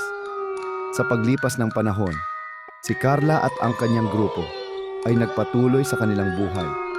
Ngunit ang mga bakas ng nakaraan ay nanatili sa kanilang mga alaala. Carla Rivera, ngayon ay isang simbolo ng lakas at pag-asa, ay nakatayo sa harap ng simbahan, nakatanaw sa kalangitan. Alam niyang ang kanilang laban ay tapos na, ngunit ang kaluluwa ng kanyang bayan at ng mga mahal sa buhay ay patuloy na naglalakbay. Si Ekyon at ang kanyang kaharian ng mga nawawalang kaluluwa ay napawi. Ngunit ang pagkakaroon ng liwanag at dilim sa ating mga puso ay patuloy na magtataglay ng epekto. Sa huling gabi ng taon, isang hindi inaasahang pangyayari ang naganap. Si Isabel, ang anak ni Carla, ay nagbalik mula sa isang paglalakbay patungo sa mga lugar ng kanilang nakaraan. Ngunit nang dumating siya sa simbahan, nagsimula siyang magpakita ng kakaibang ugali. Ang mga mata ni Isabel ay muling naging malupit at malamig, at ang kanyang tinig ay naging boses ng mga kaluluwang nawawala. Si Ekyon ay hindi pa tuluyang naglaho. Ang kanyang tinig ay nagsimulang magbago. Ang kanyang diwa ay nagiiwan pa ng mga marka sa kaluluwa ng bawat isa. Ang kaluluwa ni Isabel ay muling nabulabog, at ang mga kaluluwang naglalakbay sa kanyang katawan ay nagsimula muli. Bagaman si Carla ay muling humarap sa pinakamalupit na pagsubok, alam niyang may natirang pag-asa. Ang mga alaalang hindi napatawad ay patuloy na bumabalik sa kanilang buhay. Ngunit sa oras na ito, natutunan nilang tanggapin ang kanilang kahinaan at lumaban para sa liwanag. Habang ang San Isidro ay muling tinatamaan ng dilim, si Carla ay nagdesisyong magsagawa ng isang ritual na higit pa sa anumang ginawa nila noon. Isang ritual na magbibigay ng tunay na pagpapatawad at kalayaan mula sa mga nakaraang takot at galit. Sa tulong ng kanyang mga kasama, si Father Mateo, si Alvaro, at si Dr. Alicia, binuo nila ang isang ritual ng kolektibong kalinawan. Sa isang malupit na seremonya, muling bumangon ang liwanag mula sa kanilang mga puso. Ang bawat isa ay nagbigay ng sakripisyo sa pamamagitan ng pagpapatawad sa sarili at sa mga kaluluwang hindi pa nagtatamo ng kapatawaran. Sa bawat salita ng ritual, ang mga kaluluwang nawawala ay nagsimulang magbago. Muling nagliwanag ang kanilang daan patungo sa kaligtasan. Habang ang ritual ay isinasagawa, si Isabel ay unti-unting bumalik sa kanyang tunay na anyo. Ang mga kaluluwang nagsanib sa kanya ay nagsimulang maglaho. At sa bawat hakbang ni Carla patungo sa kanyang anak, ang mga alaala ng nakaraan ay nagsimulang maglaho. Sa pagyakap ni Carla kay Isabel, naramdaman nila ang isang matinding liwanag na dumaan sa kanilang mga katawan. Isang liwanag na nagsabi sa kanila na ang bawat kaluluwa, kahit gaano man kalalim ang kasalanan, ay may karapatang magpatawad. Ang tanging paraan upang malampasan ang dilim ay ang pagyakap sa liwanag ng bawat isa. Sabi ni Carla, ang kanyang tinig ay puno ng lakas at pag-asa. Hindi na natin kailangang takutin ang ating mga sarili sa ating mga nakaraan. Ang pagkatao ay nasa ating mga kamay, at sa huli, ang pagpatawad ang magbibigay ng tunay na kalayaan. Sa pagpatak ng huling gabing iyon, ang San Isidro ay nagbago. Ang mga kaluluwang naglakbay ay nakatagpo ng kanilang kapatawaran, at ang mga kaluluwa ng bayan ay muling nagkaisa. Ang mga anino ng nakaraan ay napawi, at sa huli, ang mga kaluluwang naglalakbay ay nagkaroon ng pahinga. Ang bayan ay muling nabigyan ng liwanag, at ang mga tao ay muling nagpatuloy sa kanilang mga buhay. Si Carla at ang kanyang grupo ay nagpatuloy sa kanilang landas, hindi para maghanap ng laban, kundi upang maging mga tagapagtaguyod ng liwanag at pag-asa. Ang tunay na laban, sabi ni Father Mateo, ay hindi laban sa dilim, kundi laban sa ating sariling takot. Hanggat may liwanag sa ating mga puso, ang dilim ay palaging matatalo. At dito na nagtatapos ang ating kwento, mga ka-amazing AI stories.